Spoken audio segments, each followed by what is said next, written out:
Hi అండి అందరికీ. మెంతి తోటకూర ఫ్రై ఎలా చేయాలో చూపిస్తానండి. ఎప్పుడైనా ట్రై చేశారా ఇలాగా? చాలా టేస్టీగా ఉంటుంది. చాలా హెల్తీ కూడా అండి.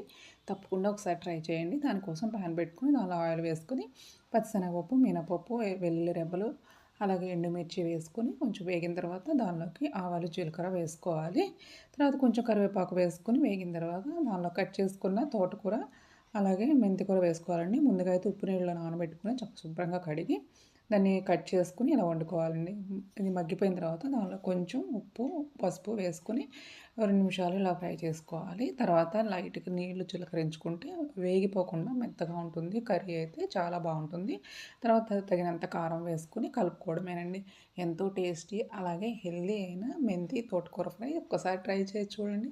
అస్సలు వదిలిపెట్టరు. చాలా హెల్తీ అండి. చాలా టేస్టీగా ఉంటుంది. రోటీస్‌లోకి కానీ, రైస్‌లోకి కానీ సూపర్‌గా ఉంటుంది. వేడి వేడి అన్నంలోకి అయితే ఇంకా సూపర్‌గా ఉంటదండి. Thanks for watching.